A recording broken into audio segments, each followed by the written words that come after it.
Hi Woolly Thistlers, it's Rachel from Barkland Croft here in Fair Isle. So I'm just in the greenhouse or the extra lamb shelter, and who've we got? We've got little ladybird in with us.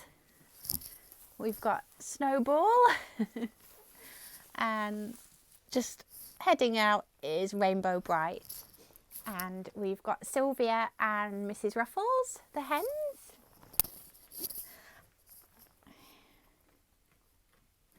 Here's a little ladybird.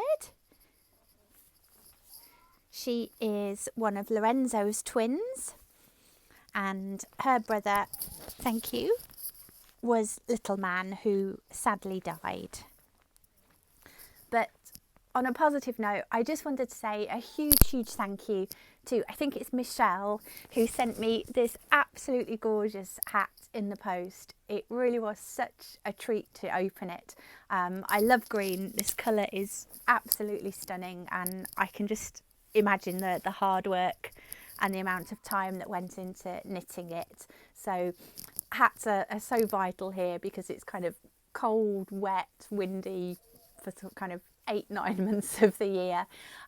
You can never have enough hats, and this one is perfect. It's so cheerful and will make me smile every time I wear it. So thank you so much, Michelle. I am so grateful to you.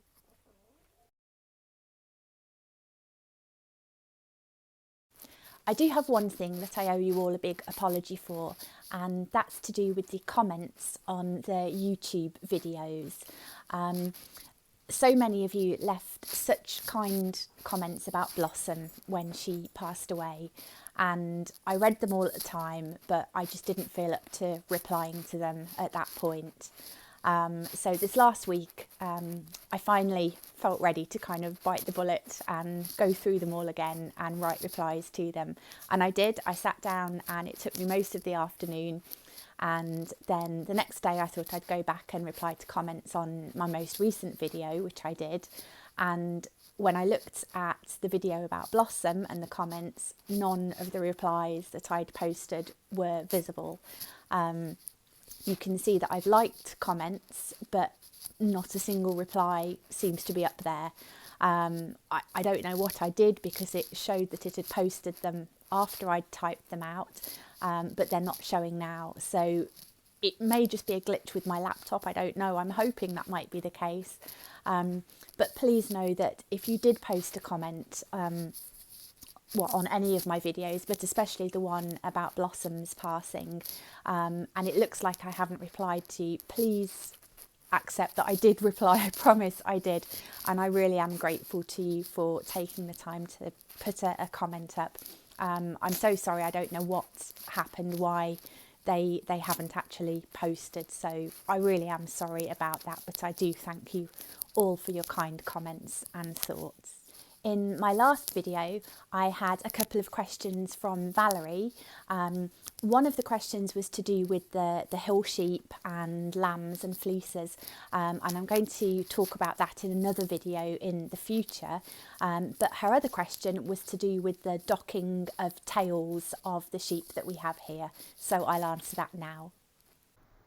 I have two main types of sheep here on the croft. One of them is the Shetland sheep, such as Busby here. And then I have typically Texel crossers, such as Tiny Lamb here. Shetland sheep are what's called a primitive breed. They belong to the Northern European short-tailed group of sheep, and they have naturally short tails, which aren't docked. The crossers have naturally long and quite fat tails, which go right down to their hocks, so they usually are docked. The reason that we would normally dock the tails of the crossers is because sheep's tails can very easily become all clogged up and covered with poo, and the thicker and longer the tail, the more clogged up it can easily become. This then is a massive attraction to flies, who lay their eggs in the poo. The eggs hatch out into maggots, and the maggots will essentially eat the sheep alive, and it can be quite difficult to spot.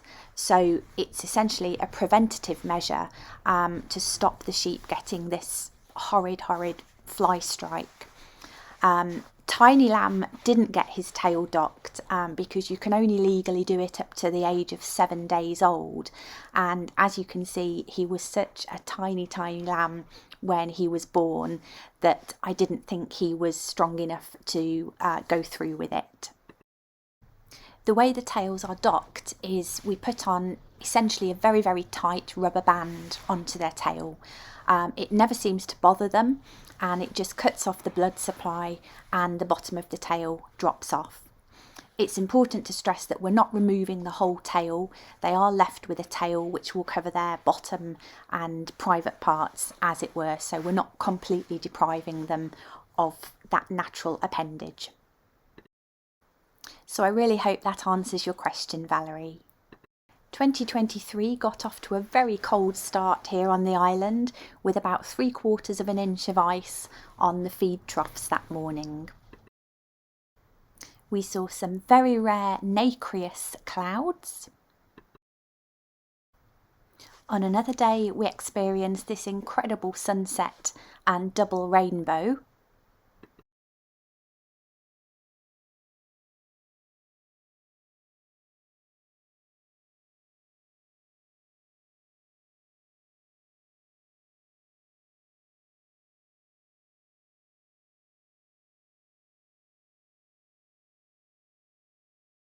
We've had gales and hail.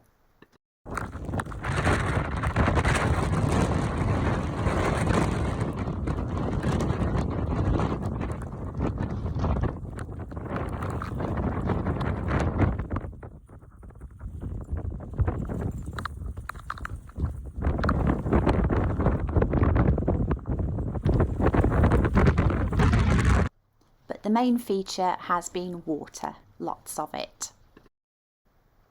The ground is just completely waterlogged everywhere, and where it's not waterlogged, it's deep mud, which isn't very good. The green that you can see isn't grass, it's moss, so it's not really anything that the sheep can eat, unfortunately. Well, this unfortunately is what the rams have to live on. It's just mud everywhere, there's no grass, there's no hard ground.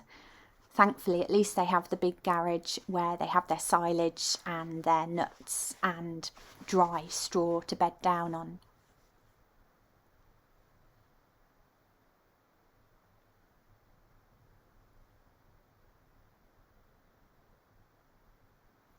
And this is where I have to push the silage bales up to that very far fence line just to get to ground that's dry enough and firm enough to put the ring feeder on.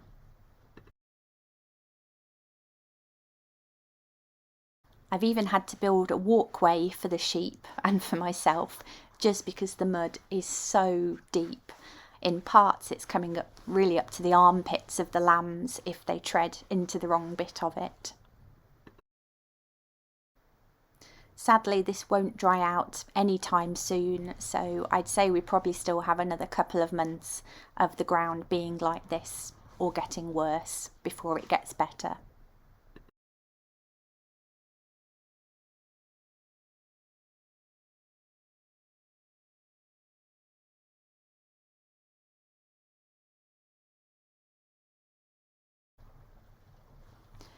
We also had another day of snow, and here I am trying to point out where I think the sheep are probably hiding.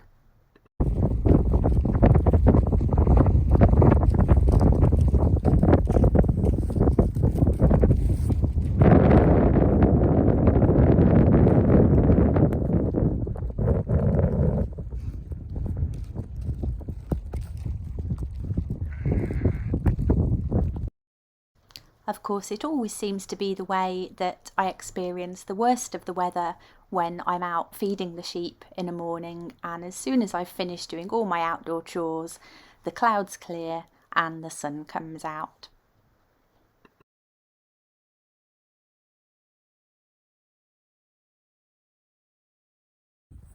At least the dogs enjoyed zooming around in it.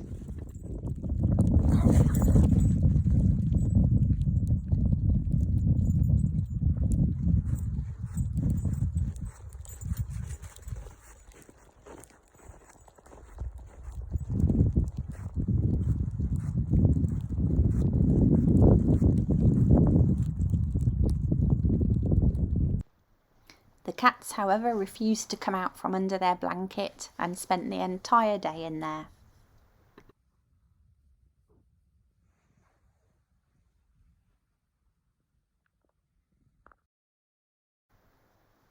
The worst thing about the snow, though, is that when it melts, we're left with yet more water on fields that are already waterlogged.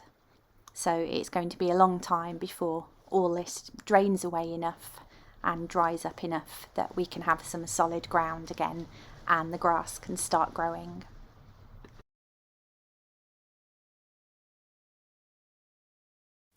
The last few months here have been hard for a number of reasons, and one of those reasons is financially. With having to keep so many of the sheep in and feed them extra over the winter, I'm getting through feed and silage at about double the rate that I would in a normal year. I know it's not polite to talk about finances, but just to give you a rough idea of things, it's costing me at the moment over £300 a week just to pay for feed and silage to feed the sheep. That's before feeding the other animals, feeding myself, household bills, anything like that. I don't really have that much income, and so I've been racking my brains for the last few weeks to try and think of ways that I can earn some extra income. It's hard on the island because there are no jobs. People tend to guard what jobs they have quite fiercely, so there aren't really any prospects of any income off the isle, as it were. So I'm trying to think creatively, and quite a while ago now, but Maggie and Corinne had suggested to me about doing a Patreon site, which, if you're not familiar with Patreon, it's basically a kind of a can't say the word subscription, which means you pay a certain amount each month, and depending on how much you pay, you can access things like extra videos, live chats, that kind of thing. So at first I kind of said, I don't think I'd have, that much that folk would be interested in. I don't feel I have an awful lot to offer. But the more I've thought about it, the more I thought, well, maybe this might be an option for me. So I was wondering if any of you have experience of using Patreon, if you might suggest things that I could do or that I could offer if I did start a Patreon account, whether that be things like more videos with the sheep, more videos about life here, different walks around the isle, visits to the museum, that kind of thing. Anything that you might be interested in that you think would work well as part of a Patreon subscription. I'd really appreciate that. So if you want to put any comments in the comments section for this video, I'd really appreciate that. Thank you.